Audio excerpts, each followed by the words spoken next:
Welcome, everybody.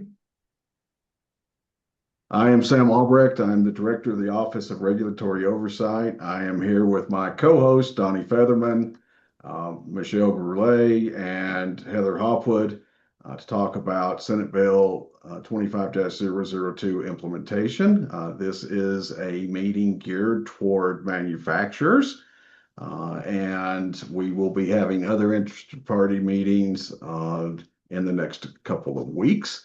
I also want to welcome Yesenia and Gracie, who are also on this meeting. They work in building codes and standards and are the folks that the staff that you probably deal with the most. So appreciate them being here also. With that, I'm going to share my slide deck.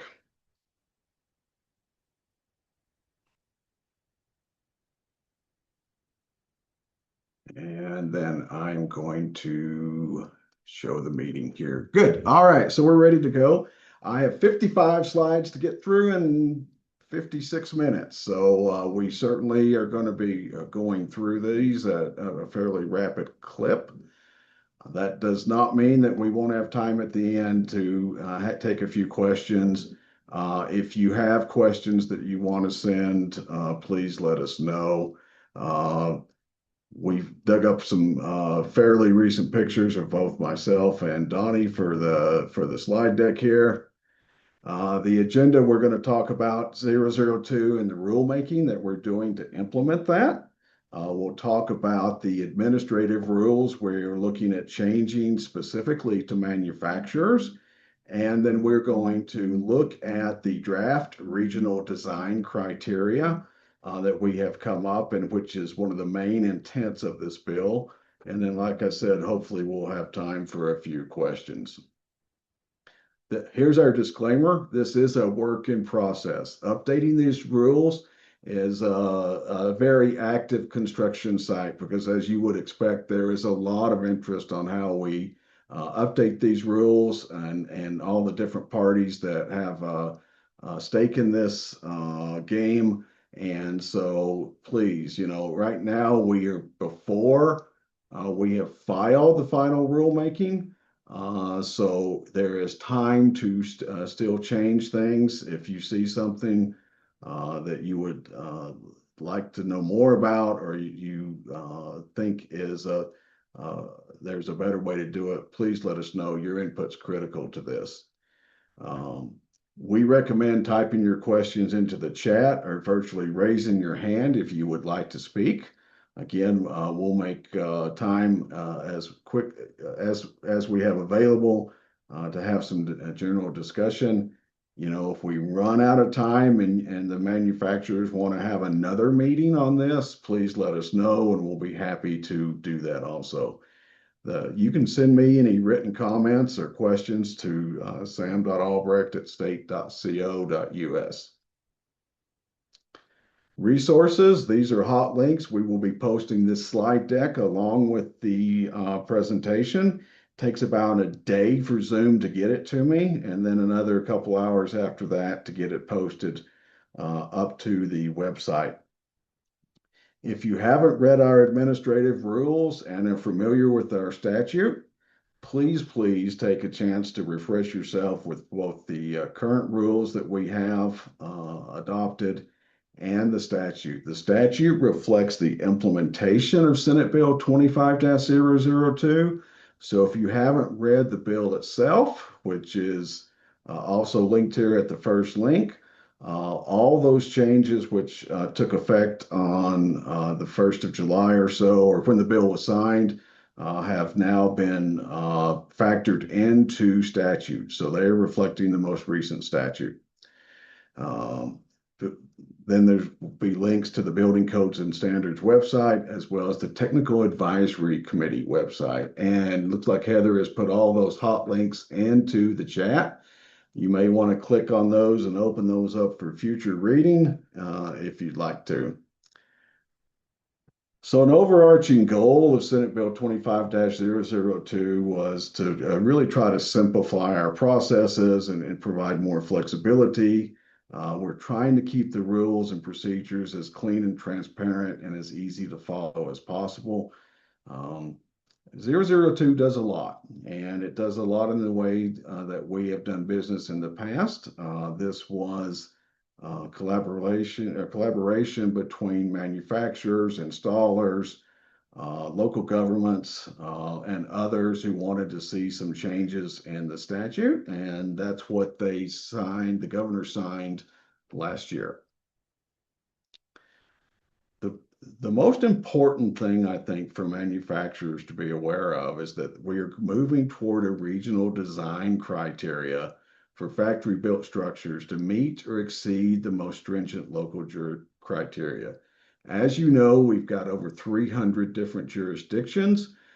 They each have their own unique design criteria. There are overlaps, of course, and duplications.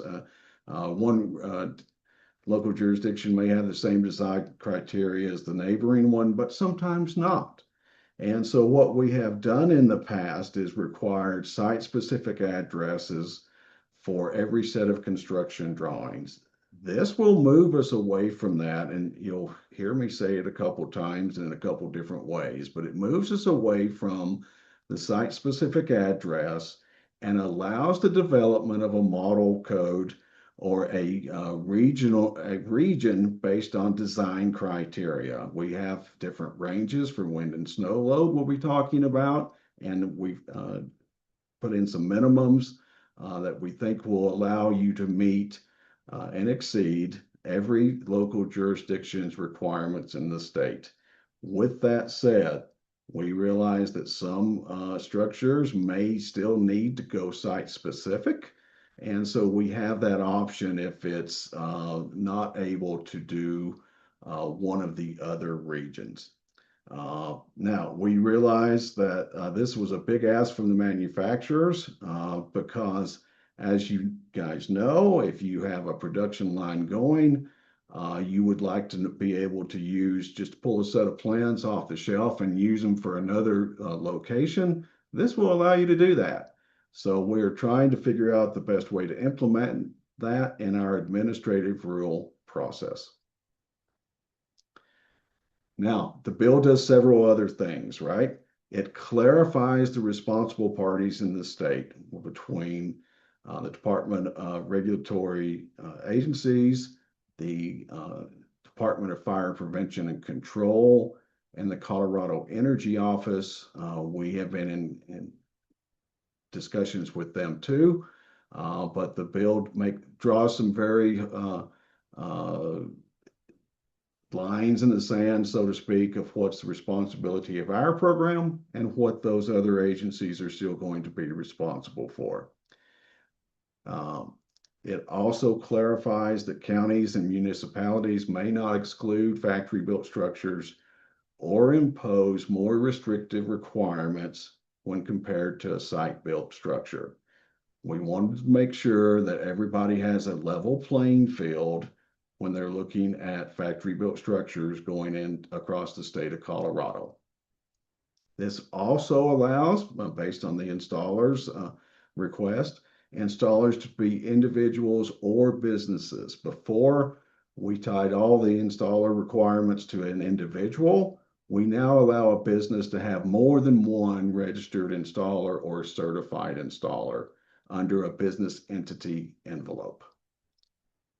This also directs the implementation of local government's inspection requirements, like I just mentioned, with respect to registration, responsibility, and accountability requirements for all parties, including building contractors. And I'll talk about that in a couple of minutes. Building contractors are going to be a new class that are going to be registered with the state if they're not currently licensed for site prep work and for OC completion, on-site completion work of the structure. And then, of course, down in bold here, we have directs the development of regional building codes. I often call them design criteria regions, but it's going to allow the manufacturers to take a stock plan and move it from one location to the other. So we've been going at this for a while. Hopefully everybody that is on this is signed up for our Building Codes and Standards newsletter. We will get the link to that. It's in the slide deck a little bit later. It may pop up in the chat. If you're not getting our newsletter, that's where we're communicating. We take every now and then, we'll take a dump out of Salesforce of everybody's email addresses and add it to that. And if you have opted out of getting the newsletter, please reconsider that, because we really do need to have a way to easily communicate with you. Our database is so big now, we can't send a single email blast through the government system now. We have to do it either we have to do it through a newsletter format. We split rulemaking into two parts. We're just about done with rulemaking 1. We're expecting it to be published tomorrow, and I'll talk about what we did in that. And then rulemaking 2 is where we're making all our final changes. We've been working on that since June, and we're going to wrap that up with an effective date of June of 26.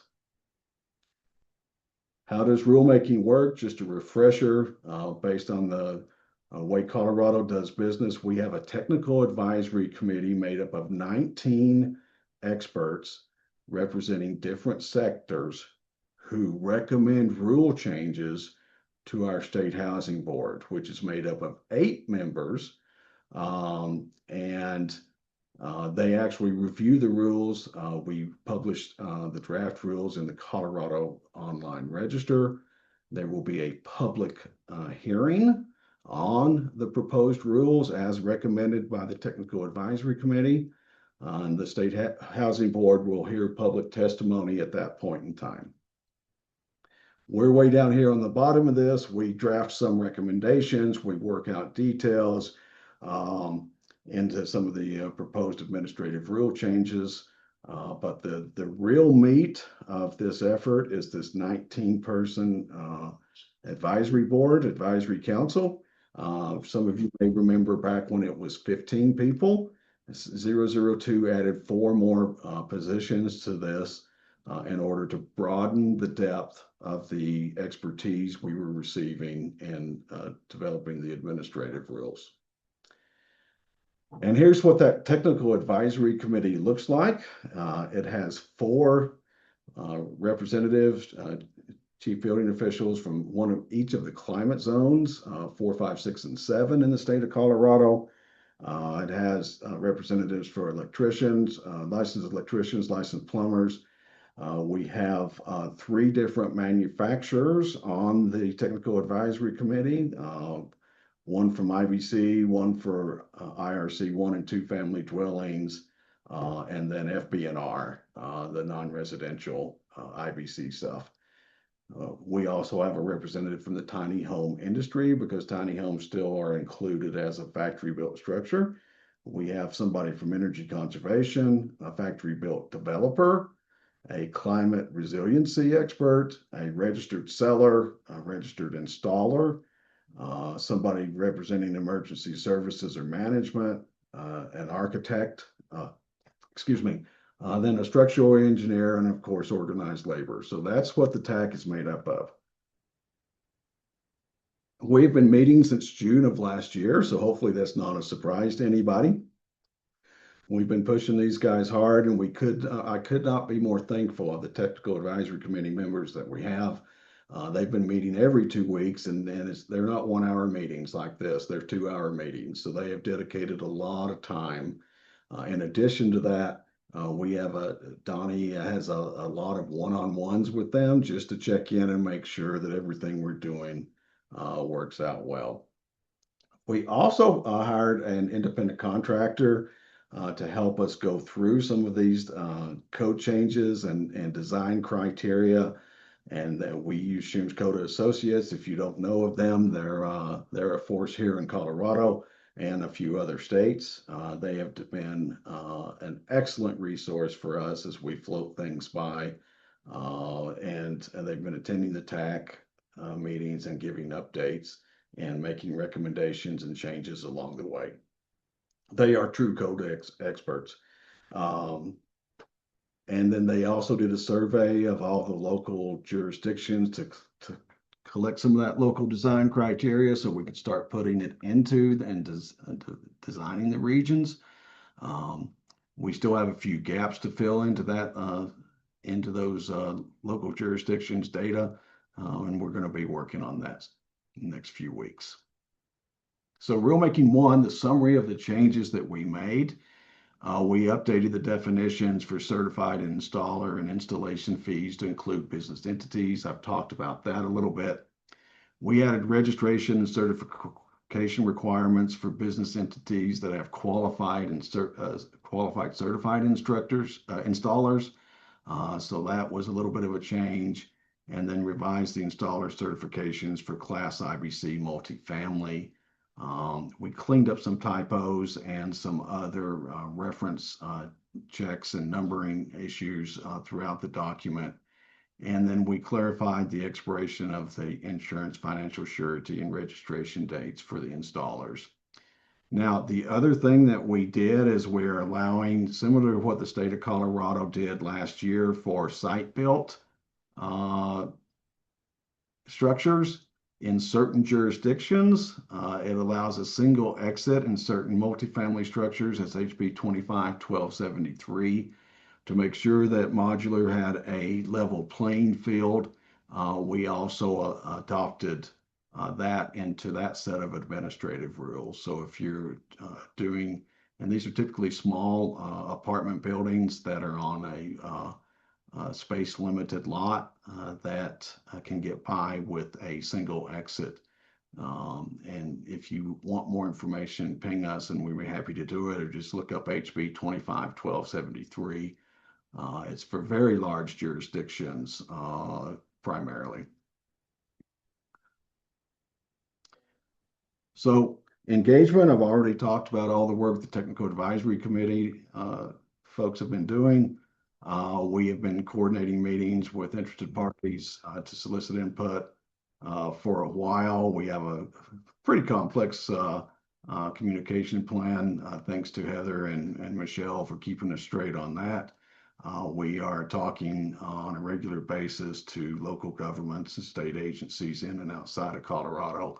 We've had more than 100 meetings so far, so got quite a few more to get us to across the finish line, but the end is in sight. So we also, as many of you know, we did a webinar on January 20th, strictly for the manufacturers to kind of review the draft regional design criteria that we had and solicit feedback. Thank you for those folks that participated in that and that responded to the survey that was open. We do appreciate your thoughtful questions and comments, and we've incorporated most of those things. I'll talk about that in another slide. We asked questions about design criteria, cost implications of code changes, energy requirements, roofing materials, and the draft regional design criteria that we had at that point in time. It's gone through that regional design criteria matrix that we have has gone through iterations. We should have kept track of it, Donnie, how many times we've changed it, but it's been, I would say, 10 to 15 changes overall so far. So the survey results, here's some of the things that we heard. The manufacturer designs for wind and snow align with or close to the regions that we had in the table. We'll want everybody to take a look at it again too. Most manufacturers provide Class A roofing materials. Not a significant cost increase to a building code change from a 21 to a 24 code set, other than getting the right information and from the trust suppliers for a little extra cost and time there. Manufacturers are concerned about updating to the 2024 IECC and the cost implications it will have for the additional insulation on the exterior. We have discussed that quite a bit in the Technical Advisory Committee meeting. Manufacturers generally agreed with the regional design criteria table that we threw back out there on the 20th of January. And there was several expressions of a need for a database so the local criteria does not have to be searched. We've tried to make it as easy as possible going forward, but it is still going to require some due diligence on the manufacturer's side to make sure that the final model that you're developing to be delivered in a local jurisdiction is acceptable. Some other recommendations and thoughts. Some wanted 3 regions instead of 5. Most construction is site specific, and we certainly understand that. We think that we've tried to design the minimum criteria for these regions to allow them to be used in multiple jurisdictions. And then we'll talk a little bit later about what if you change something which ties to the site specific. If you change a window or a door location or some of that may require a new set of construction drawings. IFC battery storage changes. We did hear a comment about that. Most respondents noted the fire suppression is site installed, not provided at the factory. And then mechanical load regions that are not addressed in our table. And that's a very, very difficult thing to regionalize because of the winter design temps that need to go into that mechanical system. All right. I will pause and take a breath. Anybody have any great big questions right now? Or you want me to keep rolling? Okay. Again, please use the chat or raise your hand. So administrative rules, the summary of the rules, even though I said we're trying to simplify, we've added a few chapters in here, right? Because we've expanded the responsibility of the program into some other areas. One is we've added definitions for a building contractor and an emergency response unit into our Rule 1, which is our definitions. Rule 2 deals with codes and standards. And right here, I want to say that we are 99.9% sure we're going to be moving to the 2024 ICC code set. We'll talk about that in another slide in just a minute. We're going through and checking the amendments for the 21 code set that we have to see if some of those things were resolved in 24 or need to be carried forward. The other piece of this is that we looked some more at the accessibility. There was another state law that passed that required us to be on one of the 2 most recent code sets for accessibility. By going to 24, this allows us not to make any future changes if we're already on 24 until the 30 code set. We know the 2030, we have to also adopt the carbon ready code coming out of the Colorado Energy Office in 2030. Our hope is to keep us on 24 for a while. The other recent thing that has passed in the state of Colorado is a wildfire resiliency code. It is based on a state fire map from the State Forest Service. It is an interesting map. If you have not looked at the wildfire resiliency code and the resulting map, it would be worthwhile to do that. It classifies the entire state into, I think, 3 different types. There is no hazard, there is hazard 1 and hazard 2. And so we'll talk about how we're going to implement that. The entire state has to adopt that about the same time we're adopting the 24 code set. So we just went ahead and adopted that wildfire resiliency code as it relates to structure hardening for the structures that you folks are building. We also are seeing more interest in container solutions, and so we went ahead and adopted for reference the 2019 ICC G5, and then again, some more information on the emergency response unit requirements. Rule 3, fees are updated. Please don't quote me on any fees yet. It's still a work in progress, and that is my big task in the next week or 2 is to get that fee table cleaned up based on what we think are going to be our final draft rules.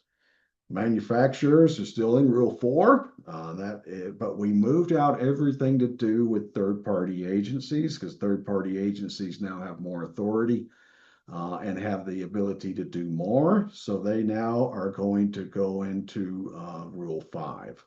And so Rule 4, we are going to add the design criteria regions as an appendix to the rules. We're going to, again, we talk about manufacturers being able to start construction with um, a third-party agency approval of their construction drawings once they're authorized to do that by us.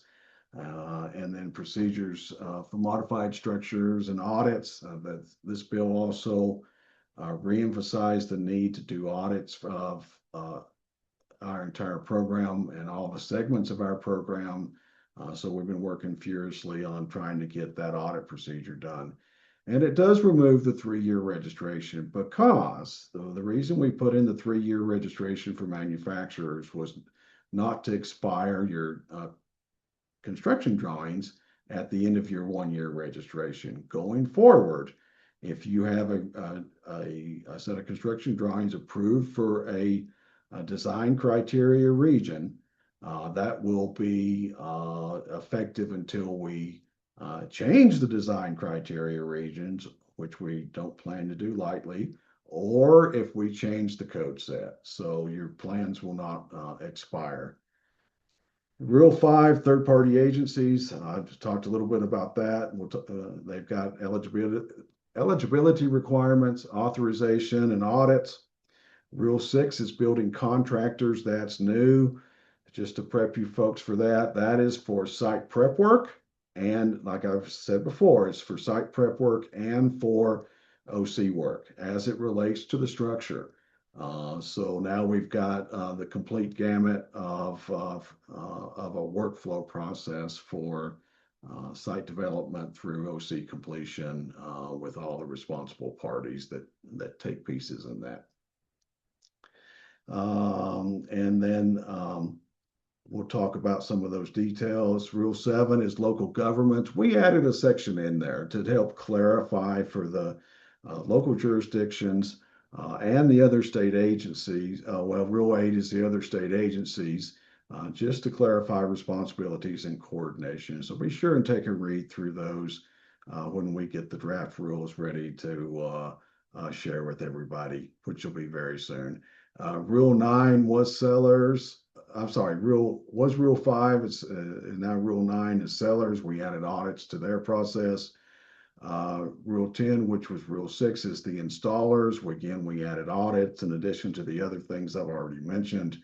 Rule 11, foundations. No big changes there, right? And then Rule 12, which was Rule 8, is the enforcement. We added post-audit enforcement requirements there. And then, as I mentioned, Amendment A, we took out all the other attachments or appendices to the rules and reference back to documents on our website. And the only thing we think we're going to have as an attached amendment will be the regional design criteria table. Okay. With that said, you can see the extent of the changes that we've made quite a bit. So we, again, are looking at adopting the 24 code set effective June 30th. We think since we already have jurisdictions adopting the 24 code set, and there's been previous legislation that requires other building code changes at the local jurisdictions for energy and wildfire. We're seeing a lot just jumping into the 24 code set. So we thought it was best to be on top of that. We realize that we haven't been on the 21 code set for a long time. It'll be about a year when these rules go into effect and 18 months before we move everything to 24. There is still that transition time if you have construction plans in process before these rules take effect. You can finish up with the 21, the previous set of rules in the 21 code set. Like I said, we hope to stay on the 24 code set for a while. I've already talked about removing the 3-year registration and why. We are going to have to add some fees for audits, complaint investigations. If the complaint is upheld, if it's a manufacturer and installer issue, and we've gone out there to inspect it and written our reports and issued correction notices and are tracking those changes and have to do another inspection, those are going to be the responsibility of the installers and the manufacturers. Plan filing and screening, we still want to make sure that everybody is using the right design criteria. We're working on the final wording for that also. Working with the third-party agencies, again, we've moved them to Rule 5. Third-party agencies may review and approve construction plans on behalf of the Division of Housing. Manufacturers must use a division authorized third-party agency. We're working those details right now for the third-party agencies to review and let us know what they think. Construction can begin with the Division of Housing or authorized third-party agency approved plans. I'm saying it several different ways here, but it's the same thing. You may still submit directly to the division. We are planning to uphold our 5 and 10 day review timeline for construction plans. So you can still do direct submittal to us. If it is a complex project, we may also use a third-party agency that we have on contract or multiple third-party agencies that we have on contract to do that review. We will may have to do some pass-through on the expenses for that. We charge by the square foot, and most third-party agencies charge by the hour. So we just need to make sure that we're not losing money on those plan reviews. Manufacturers are still going to have to create an asset in Salesforce when they know where that box is going or that unit is going, regardless of if it's built to the regional design criteria or if it is site specific. And I think I've just talked about this last bullet too. So third-party agencies, you may or may not know, you certainly in your manufacturing facility, you have third-party agencies that do in-plant construction inspections. Sometimes we have states that do that. For example, Nebraska does all the in-plant inspections for plants in that state. Third-party agencies do it in almost every place else. The final construction plan and approval, that's new. The on-site construction inspections can be third-party agencies and, of course, in local governments. And the Division of Housing may contract with third-party agencies. So the third-party agencies can only work in specific categories for which the Division of Housing is granted authorization in writing. A building contractor, again, we're going to go through that. I want to make sure I give Donnie time to talk about the regional design table as we see it. Site prep work and on-site construction. They must either register with the Division of Housing or be licensed where there is a factory built structure work is occurring. We are not going to make them, if the local jurisdiction has a licensing for the building contractors, that will supersede our registration, but not every jurisdiction in the state licenses building contractors. So we want to make sure that they have the same credentials that most of the locals do. And then every building contractor is going to have to take a 4-hour factory built structure education course approved by the division. Again, as site prep, locally licensed, and they must be, and it's going to be your responsibility to make sure if you're hiring a building contractor to do any of this work, that they have the correct credentials to do that work. We talked about registrations. This is the other thing that we got a little behind in registration processing. So we're adding this to every category of interested party if they have a registration. Your registrations will remain active if your documents are submitted to the division by the registration expiration date. So this should allow you a grace period if we haven't got to it in time to by the time it expires. So our goal is that all factory built structures must be built to the regional design criteria or designated as site specific. All structures will have a home in the regional design criteria. It's going to be interesting and I will give you an example. Uray County, when we look at the table, is going to have could have structures from all different snow load regions, 1 through 5, right? Because their snow load varies from 40 pounds a square foot up to 200, over 200. Approved plan set may be used in multiple locations with the same less stringent design criteria. Approved plans using the regional design criteria are considered approved until we change the design criteria or the code set is amended through rulemaking. Factory built structures may not be modified before or during construction certification, and then once permanently installed, those structures, any modifications are the responsibility of the local building department. We've always had that in place. And then if a temporary structure is modified after it's certified, modifications must be made in an offsite location certified by us. And then that modified unit must be recertified for its new construction. Manufacturers may be audited again on their administration and surety documents. Not, and then in-plant constructions may also be audited. So we may want to see travelers for documents and making sure that the QA process is being followed. And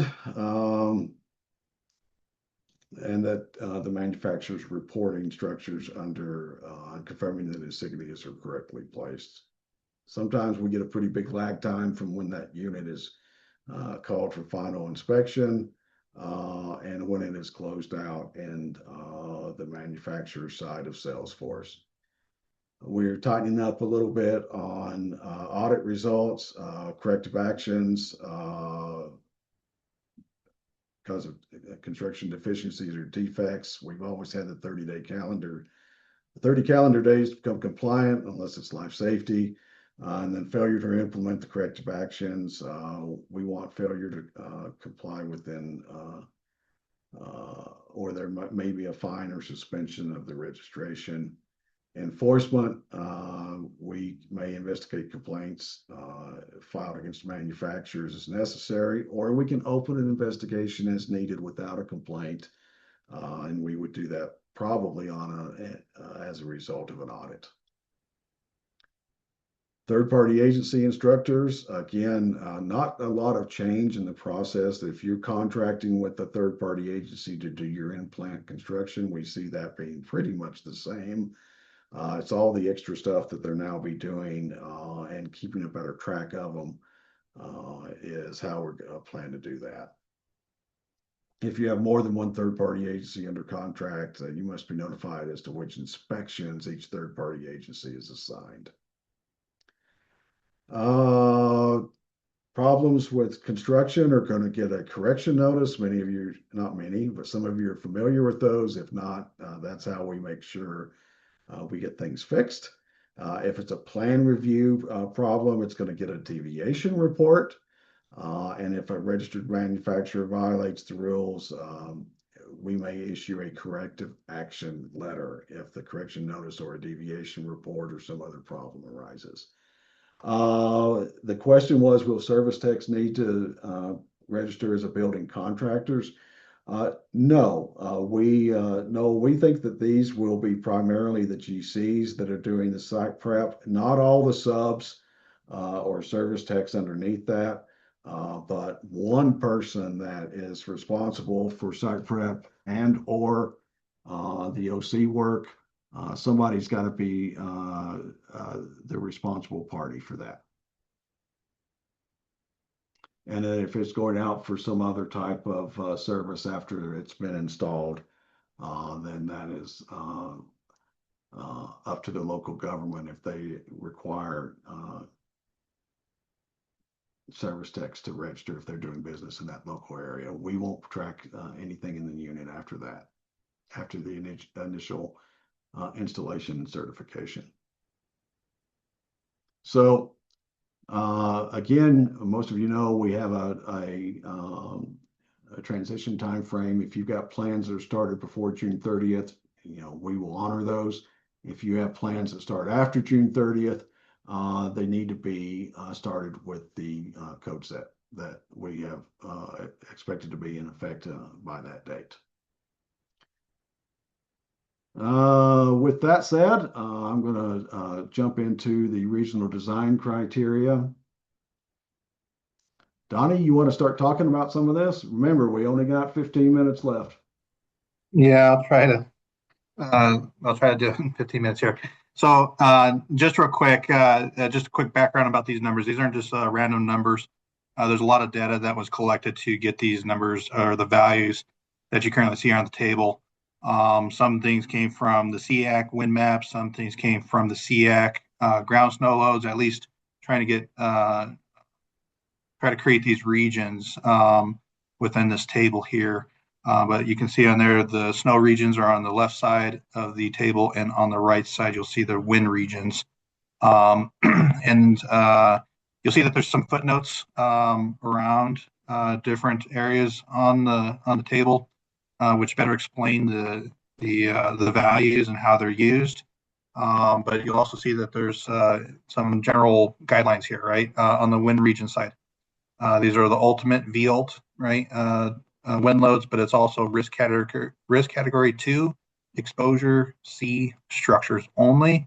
If you're doing anything different than that, then you would have to do a site-specific model because it's not going to fit within the prescriptive tables or the prescriptive values here that are in the SR1 through 5 or WR1 through 5. On the left side here, these are going to be the ground snow loads, and I'm not sure how much you all know what is coming in the 2024. But during this process, we found out that there's quite a big or quite a few changes that are happening based on how you calculate or how you find the ground snow loads. They break it up into 2 different categories when they're doing the ground snow loads. One's going to be the ASD value, and the other one's going to be the strength-based value. The strength-based value is basically the ultimate ground snow load value for a specific location, while the allowable stress design, the ASD value, is it's the ultimate ground snow load times 0.7, and that would be your allowable stress design. So the way the book works is that in the IBC, you use the ultimate design, except when you're using Chapter 23, that allows you to use the ASD or allowable stress design loads for a specific section in Chapter 23 of the IBC. But when you're using when you're using the IRC, you have to use the ASD values. There are some things that we're currently working on. Because if you look at the table itself, you're like, well, why did you create 2 columns here if they have the same value? Well, when you look at the ultimate stress design, that is the basically kind of like a VULT, right? But it's just the snow load ultimate value for a specific site location. That allowable stress design is 0.7 of that ultimate. So although they look the same, they actually are not the same value. The VULT is the ultimate number. The allowable stress design is 0.7 of that value. So it's more like this than like this, right? Because the allowable stress design was has a factor of 0.7 accounted for in the number there. Okay, so realistically, I believe the 43 is somewhere around like a 50 pound ultimate ground snow load. But we already accounted for that 0.7, so we have 43 ground snow load in there. But it's to give you roughly a 30-pound roof snow load. The 58's roughly a 40, 86 is 60, 115 is 80, and then 143 is a 100-pound ground snow load. Anything over 100 ground snow load for either the ASD value or the ultimate value, depending on what type of structure you're building, you will have to do a site-specific design.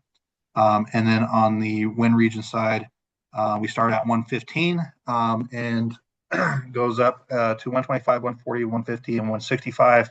Anything over 165 ultimate is going to be site specific. But one thing that you'll notice is that these values, although they're somewhat not necessarily random, but the increase at different rates, is that it's based on the front range wind map that Colorado has.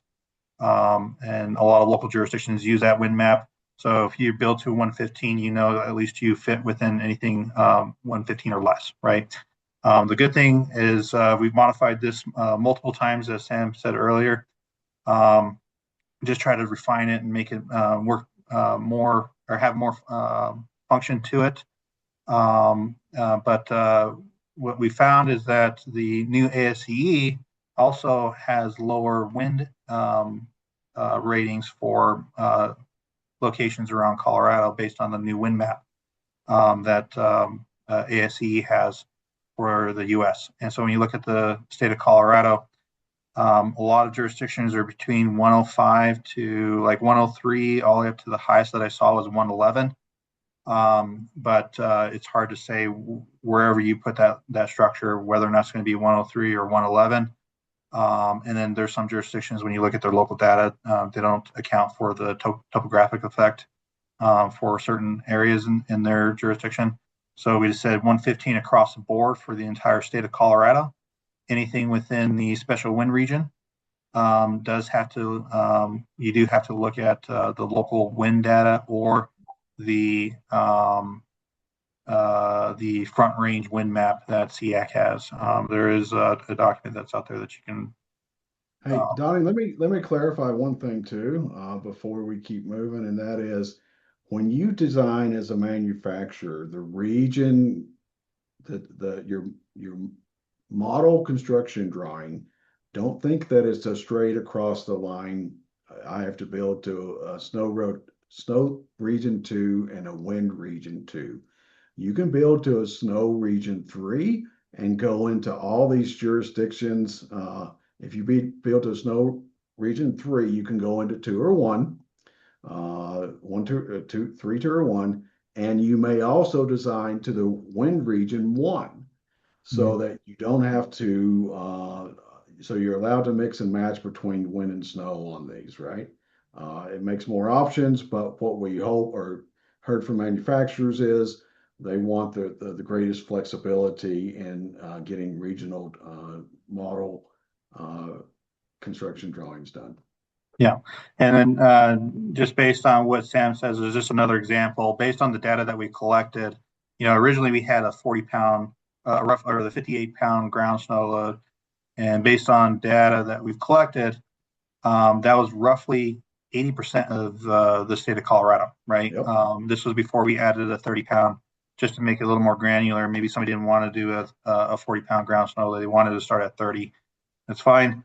Or not ground snow load, but the roof snow load. But based on a 40-pound roof snow load, it was, I believe, 82% of the state had a data point that was 40 pounds or less. So if I design a snow region 2, wind region 1, chances are you're going to be able to install that structure, at least structurally, design criteria wise, in about 80% of the state, right? There are going to be other factors that you have to consider, but structurally, if I designed SR2 and WR1, that covers already a large portion of Colorado, right? There's not a lot of guessing there. And then we also have tables that we're going to collect the locals' data to have available to you to compare your design to see where can I design, if I get this design and get this approved, where can I install it within Colorado, right? We'll have maybe a general by county and then also by jurisdiction. The thing with the jurisdiction is that's information that we gathered as of today, and that jurisdiction's data may change, but we would still use our values, and then we can get into the reasoning behind that part. But you want to go to the next slide? Yep. Do I got 5 minutes left? We got to move fast here, Donnie, and I Okay. apologize to the audience, but we do want to get through all the Yep. slides. Some Okay. important So On this table here, these are just the minimums across the board when you're just doing regional model. These are your starting points, right? Minimum climate zone 7. This is just for the thermal insulation requirements. So if you did a res check or if you did a prescriptive method, you would just follow those thermal requirements for that. So if you did a res check, you can pick like a location like Summit County, which is thermal zone 7. You put in your insulation values. As long as that's a passing score, your structure is a passing structure for insulation. If this is actually going to a climate zone 5, you do not have to install a ERV or HRV, which is going to be required in climate zone 6 and 7. But if it does go into a 6 or 7, you do have to follow those specific requirements for ERV and HRV. This is only just for the thermal requirements. Seismic B, this is a minimum seismic B, but you can refer to the ASCE hazard tool or the map that's in the code books for the area that you're installing that structure. It'll tell you what the specific one is, but it still has to be a B minimum. But yeah, just real quick, if you review this table, Sam will send the slides out or has already sent out the slides, but you can review this. Just remember that the table is just the minimum requirements for all the structures. There are footnotes here that give you some exemptions like wildfire, fire suppression, and radon. Actually, not exemptions, but alternatives. A better way of saying that. So you don't have to do a minimum class 1 if you know it's going to a location that doesn't have a fire hazard for that specific site. And then fire suppression. If the locals require it, we just clarify that there is no options on whether type of system you're doing. It's just going to be a 13D system that's going to be reviewed and approved through our program, either through us or through a approved third-party agency. Okay. Yeah.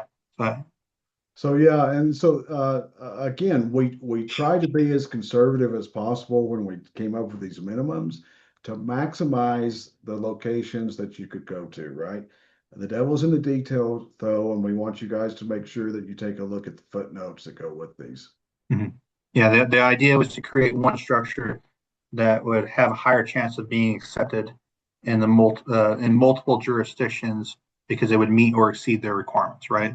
In some cases, it might exceed it, but at least you know that you can take that same model and take it somewhere else where it might not exceed it, but you know that it'll meet their requirement. So a lot of things were considered when creating this table.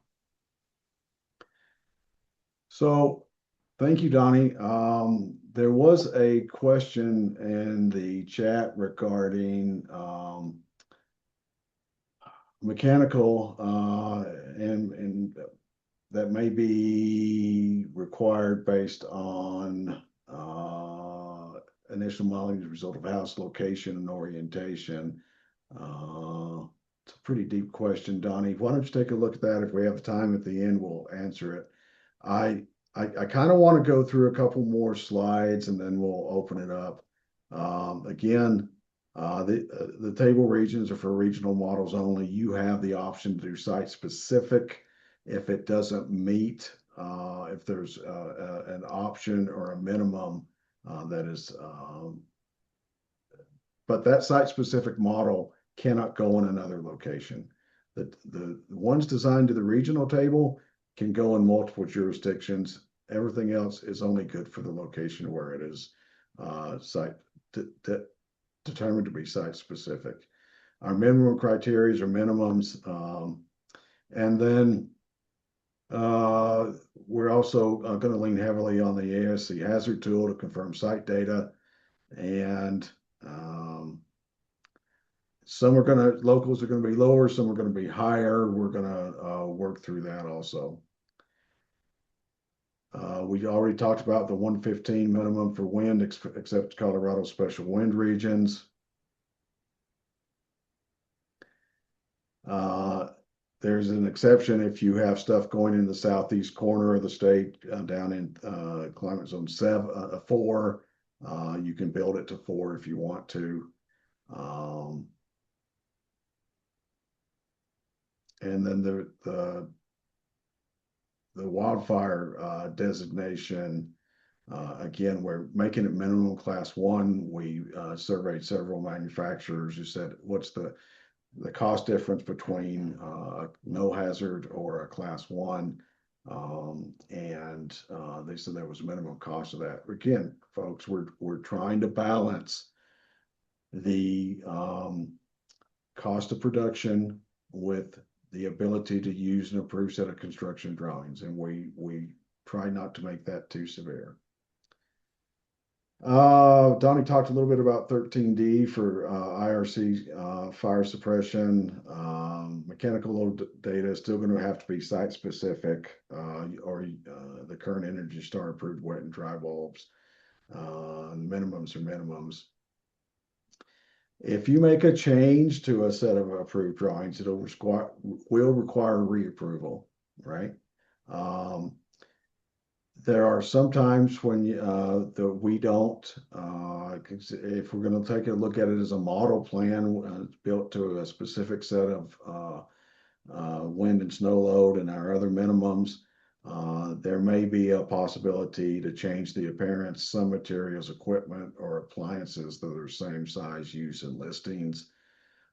Changes that require a new model plan will be changes that change the wind and snow region, of course. The floor plan, where the walls are going and the number of extra buildings. Mechanical, electrical, plumbing, structural, egress, energy, accessibility, or fire and life safety requirements will require a new plan. The examples could also include change of occupancy, use of space, opening size and location and load-bearing walls, and fixture and equipment locations, and ducted HVAC or ductless options. Some of the things that that are allowed but don't require a new model plan. You can get a model plan approved with different wind and snow load regions. You can get one approved with fire suppression or without fire suppression, but that's two plans. Gas or electric ranges, a kitchen island versus kitchen peninsula, residential office space versus bedroom. Some of these things are going to be a fairly easy approval process. I'm right at 3:30, and we are wrap up. Any responses that we get from questions can be, we'll try to put those together in an FAQ. We do think we'll have a separate document. We will be having more meetings, of course, once we roll this out. Maybe even another one once we get the final rules out there. Today's the first interested party meetings. We're going to also talk to third-party agencies, installers, inspectors, sellers, building contractors, and local governments. If you want to review any of the recordings, the technical advisory committee meetings are open to the public. We have had quite a few public members observe that process, and all the recordings are on the technical advisory committee website. Our effective date is going to be June 30th, which means March 11th is when we expect to have the final draft rules sent to the Technical Advisory Committee to discuss on March 18th. And then March 31st is our filing date with the Colorado Secretary of State. And then May 5th will be our public hearing. And opportunities for engage here. I'll leave this up for a few seconds. Again, there's a QR code for our newsletter, a QR code for our Technical Advisory Committee meeting, public notices, and schedule. And again, my email address is sam.albrecht@state.co.us. And with that said, I appreciate your hour and 1 minute. For those that want to stick around, we'll take a few questions. Again, please send us any comments you have. If you don't have the slide deck, Heather, where did we put that slide deck? Did we send that out to everybody? No, but we can. Okay. If you want the slide deck, shoot us an email. We'll get that to you. But it will be in about a day and a half. It'll be posted on the website with this recording. All right. Erica, you offered to discuss your question offline. We can certainly do that. Pop your email into the chat for us and we can reach out to you and set up a time. Or if you think it's really important for the entire group, we can take that now. I think I could just answer it, Tim. It's one of those complicated things that we've had to consider when developing the table itself. Is that when you're developing or when you're creating your locales for your mechanical system, it's site specific temperatures that you have to use. So one of the things that we've been kind of bouncing around is how do we handle that? But one suggestion was we do like a mock-up manual D or just a mock-up of the mechanical system of what they are proposing would work for the structure. And when you include the mechanical plan or at least the mechanical duct layout for that unit, at least you have the location of where the registers are going to be. So when that structure does arrive to the site location, that's something that we can work at the Division of Housing level or possibly the local level of the completion of that mechanical system and actually doing a review and approval of that site specific data using the mechanical system that they're proposing to add into that unit. Because yes, to your example, you might design it to have a lot of sunlight on one side of the structure, and then it goes to a region where it's slightly turned and it's not receiving as much light. There's more shade. The mechanical loads will change, not too much, but just enough that you're not going to have the same effect as the original design. So those are some things that we've been bouncing around, but we haven't really final out how we're going to do that. But I think we have a solution that would work. That would get you an approved set from us, and then we'll follow up with the site contractor on site once they actually get the unit installed. But this, for all of you manufacturers that are on this call, this is the important part of the important part of this whole thing is getting the OC form as accurate as possible, because if you do not list something on that OC form and we find that there's an issue with that item out on site, we're going to assume that the factory did it, right? So if you are saying like, hey, I'm not doing this portion of the structure, it's very important that you list that portion of the structure on the OC form so that we can accommodate any discrepancies and make sure we're going to the correct party to get those corrections done. Okay. The other thing I failed to mention during the discussion on wildfire mitigation is, in addition, if any of you are familiar with the WUI ICC code, it approaches wildfire mitigation in several ways, right? One is the structure hardening, which is where we're going to be very interested and responsive to, but the other is defensible space. We're not touching that, guys. The defensible space is up to the local government or the local fire department, or in some cases, the local sheriff's office to enforce the defensible space going into around a residential home.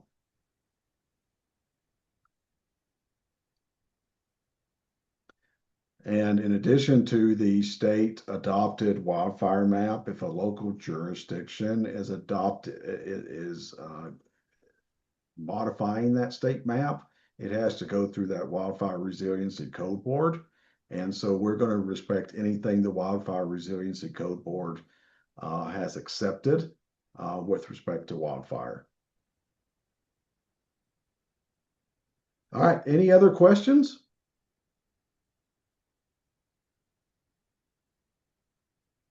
All right, with that said, I'm going to stop the recording and stop sharing my screen.